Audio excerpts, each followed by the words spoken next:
Monseigneur in town. Monseigneur, one of the great lords in power at the court, held his fortnightly reception in his grand hotel in Paris.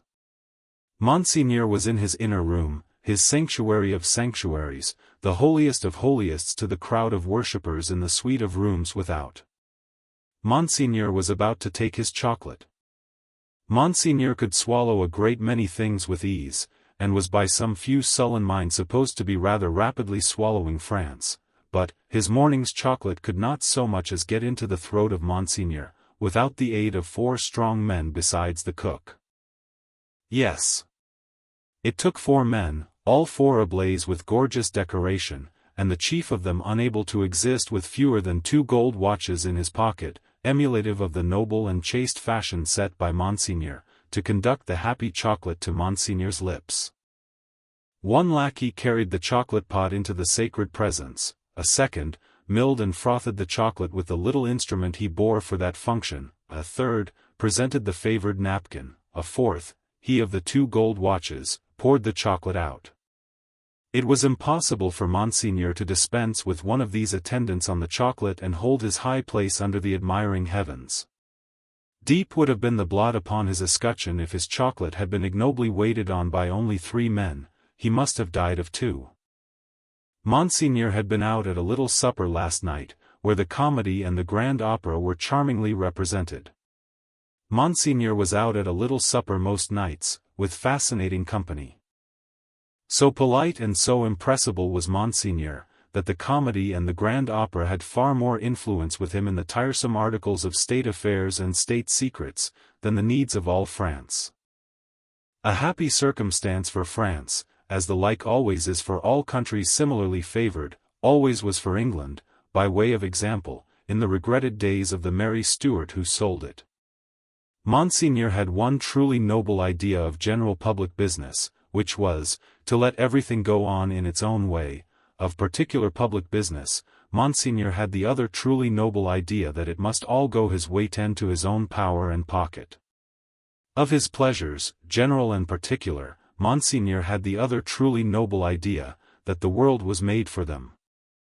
The text of his order, altered from the original by only a pronoun, which is not much, ran, "The earth and the fullness thereof are mine, saith Monseigneur." Yet, Monseigneur had slowly found that vulgar embarrassments crept into his affairs, both private and public, and he had, as to both classes of affairs, allied himself perforce with a farmer general. As to finances public, because Monseigneur could not make anything at all of them, and must consequently let them out to somebody who could, as to finances private, because farmer generals were rich, and Monseigneur, after generations of great luxury and expense, was growing poor.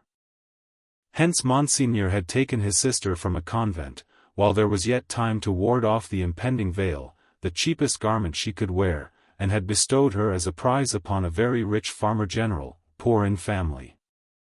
Which farmer general, carrying an appropriate cane with a golden apple on the top of it, was now among the company in the outer rooms, much prostrated before by mankind always excepting superior mankind of the blood of Monseigneur, who, his own wife included, looked down upon him with the loftiest contempt. A sumptuous man was the farmer general. 30 horses stood in his stables, 24 male domestics sat in his halls, 6 bawdy women waited on his wife. As one who pretended to do nothing but plunder and forage where he could, the farmer general, howsoever his matrimonial relations conduced to social morality, was at least the greatest reality among the personages who attended at the hotel of Monseigneur that day. For, the rooms, though a beautiful scene to look at, and adorned with every device of decoration that the taste and skill of the time could achieve, were, in truth, not a sound business, considered with any reference to the scarecrows in the rags and nightcaps elsewhere, and not so far off, either, but that the watching towers of Notre Dame, almost equidistant from the 2 extremes, could see them both. They would have been an exceedingly uncomfortable business if that could have been anybody's business, at the house of Monseigneur.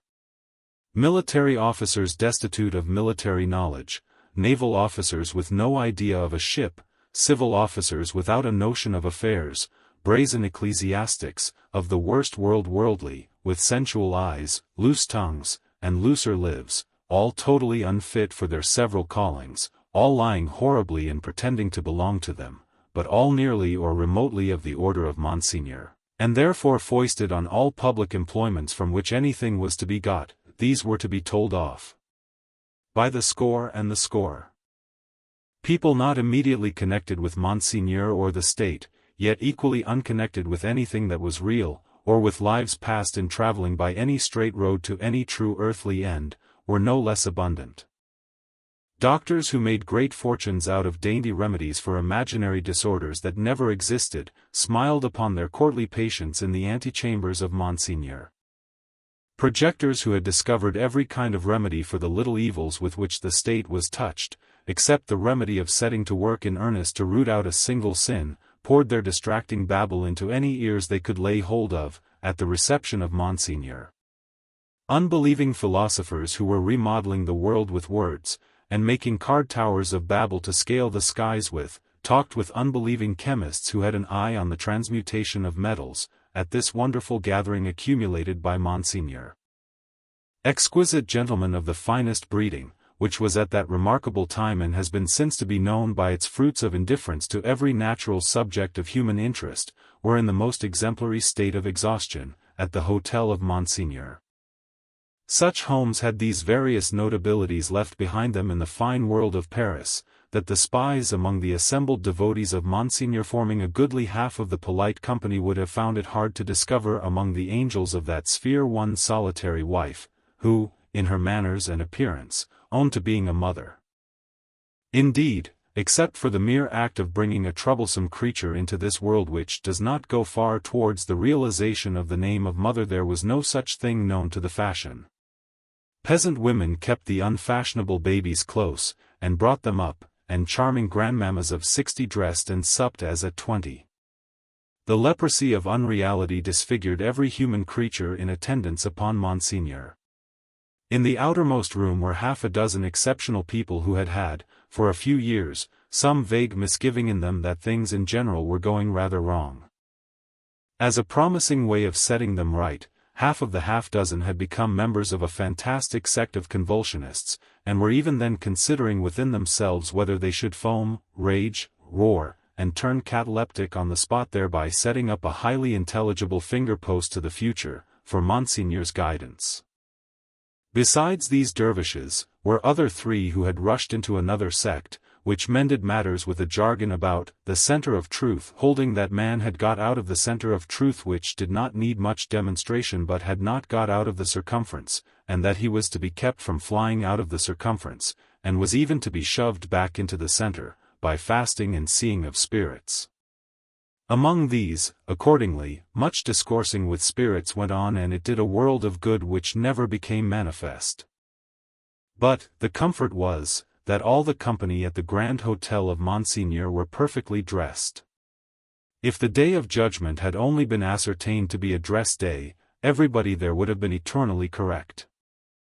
Such frizzling and powdering and sticking up of hair, such delicate complexions artificially preserved and mended, such gallant swords to look at, and such delicate honor to the sense of smell, would surely keep anything going, for ever and ever.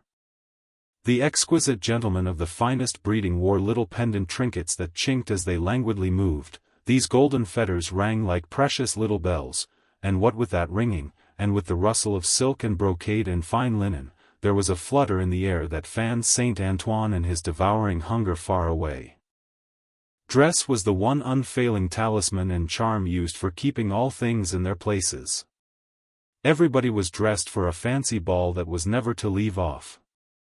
From the palace of the Tuileries, through Monseigneur and the whole court, through the chambers, the tribunals of justice, and all society, except the scarecrows, the fancy ball descended to the common executioner, who, in pursuance of the charm, was required to officiate, frizzled, powdered, in a gold-laced coat, pumps, and white silk stockings. At the gallows and the wheel the axe was a rarity. Monsieur Paris, as it was the episcopal mode among his brother professors of the provinces, Monsieur Orleans, and the rest, to call him, presided in this dainty dress. And who among the company at Monseigneur's reception in that 1780th year of our Lord, could possibly doubt, that a system rooted in a frizzled hangman, powdered, gold-laced, pumped, and white silk stockinged, would see the very stars out? Monseigneur, having eased his 4 men of their burdens and taken his chocolate, caused the doors of the holiest of holiest to be thrown open, and issued forth. Then, what submission, what cringing and fawning, what servility, what abject humiliation!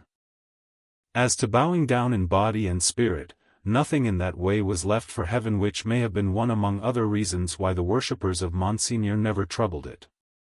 Bestowing a word of promise here and a smile there, a whisper on one happy slave and a wave of the hand on another, Monseigneur affably passed through his rooms to the remote region of the circumference of truth. There, Monseigneur turned, and came back again, and so in due course of time got himself shut up in his sanctuary by the chocolate sprites, and was seen no more.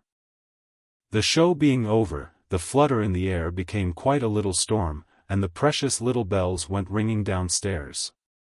There was soon but one person left of all the crowd, and he, with his hat under his arm and his snuff-box in his hand, slowly passed among the mirrors on his way out. "I devote you," said this person, stopping at the last door on his way, and turning in the direction of the sanctuary, "to the devil." With that, he shook the snuff from his fingers as if he had shaken the dust from his feet, and quietly walked downstairs. He was a man of about 60, handsomely dressed, haughty in manner, and with a face like a fine mask. A face of a transparent paleness, every feature in it clearly defined, one set expression on it. The nose, beautifully formed otherwise, was very slightly pinched at the top of each nostril. In those 2 compressions, or dints, the only little change that the face ever showed, resided. They persisted in changing color sometimes, and they would be occasionally dilated and contracted by something like a faint pulsation, then, they gave a look of treachery, and cruelty, to the whole countenance. Examined with attention, its capacity of helping such a look was to be found in the line of the mouth, and the lines of the orbits of the eyes, being much too horizontal and thin. Still, in the effect of the face made, it was a handsome face, and a remarkable one. Its owner went downstairs into the courtyard, got into his carriage, and drove away.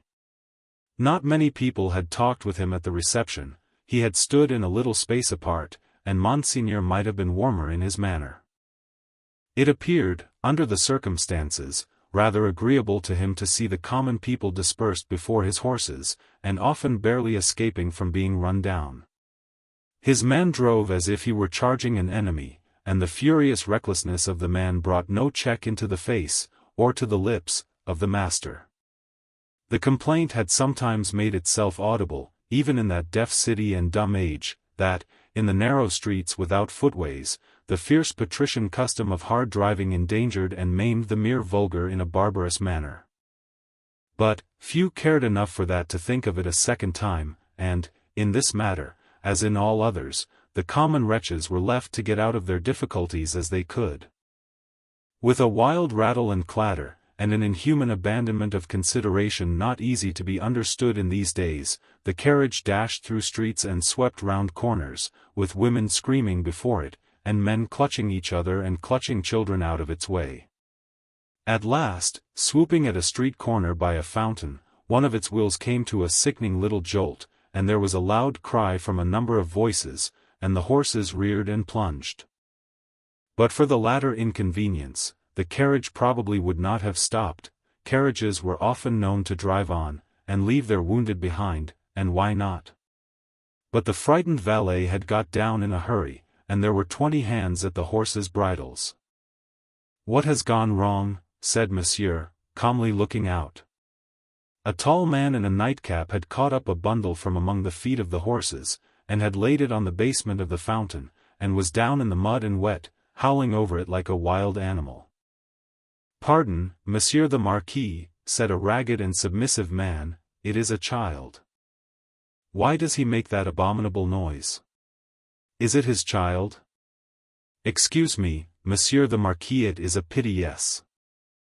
The fountain was a little removed, for the street opened, where it was, into a space some 10 or 12 yards square. As the tall man suddenly got up from the ground, and came running at the carriage, Monsieur the Marquis clapped his hand for an instant on his sword hilt.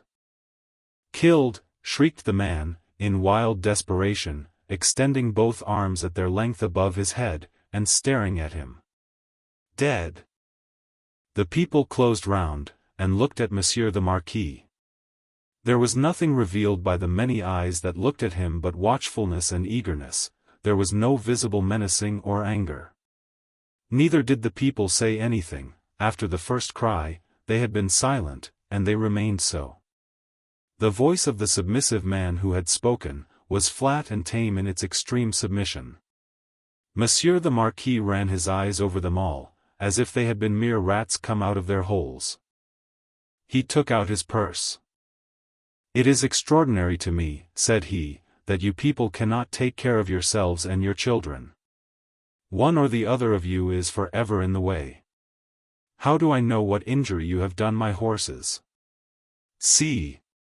Give him that."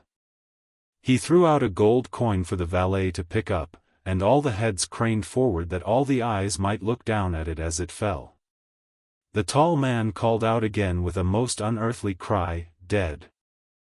He was arrested by the quick arrival of another man, for whom the rest made way. On seeing him, the miserable creature fell upon his shoulder, sobbing and crying, and pointing to the fountain, where some women were stooping over the motionless bundle, and moving gently about it. They were as silent, however, as the men. I know all," said the last comer. "Be a brave man, my Gaspard. It is better for the poor little plaything to die so, than to live. It has died in a moment without pain. Could it have lived an hour as happily? You are a philosopher, you there," said the Marquis, smiling. "How do they call you?" "They call me Defarge." "Of what trade?" "Monsieur the Marquis, vendor of wine." "Pick up that, philosopher and vendor of wine," said the Marquis, throwing him another gold coin, "and spend it as you will. The horses there, are they right?" Without deigning to look at the assemblage a second time, Monsieur the Marquis leaned back in his seat, and was just being driven away with the air of a gentleman who had accidentally broke some common thing, and had paid for it, and could afford to pay for it, when his ease was suddenly disturbed by a coin flying into his carriage, and ringing on its floor. "Hold," said Monsieur the Marquis. "Hold the horses. Who threw that?" He looked to the spot where Defarge the vendor of wine had stood, a moment before, but the wretched father was grovelling on his face on the pavement in that spot, and the figure that stood beside him was the figure of a dark stout woman, knitting. "You dogs," said the Marquis, but smoothly, and with an unchanged front, except as to the spots on his nose, "I would ride over any of you very willingly, and exterminate you from the earth. If I knew which rascal threw at the carriage, and if that brigand were sufficiently near it, he should be crushed under the wheels." So cowed was their condition, and so long and hard their experience of what such a man could do to them, within the law and beyond it, that not a voice, or a hand, or even an eye was raised. Among the men, not one.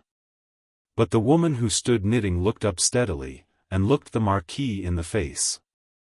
It was not for his dignity to notice it, his contemptuous eyes passed over her, and over all the other rats, and he leaned back in his seat again, and gave the word, "Go on." He was driven on, and other carriages came whirling by in quick succession, the minister, the state projector, the farmer general, the doctor, the lawyer, the ecclesiastic, the grand opera, the comedy, the whole fancy ball in a bright continuous flow, came whirling by. The rats had crept out of their holes to look on, and they remained looking on for hours, soldiers and police often passing between them and the spectacle, and making a barrier behind which they slunk, and through which they peeped. The father had long ago taken up his bundle and bidden himself away with it, when the women who had tended the bundle while it lay on the base of the fountain, sat there watching the running of the water and the rolling of the fancy ball, when the one woman who had stood conspicuous, knitting, still knitted on with the steadfastness of fate. The water of the fountain ran, the swift river ran, the day ran into evening, so much life in the city ran into death according to rule, time and tide waited for no man, the rats were sleeping close together in their dark holes again, the fancy ball was lighted up at supper, all things ran their course.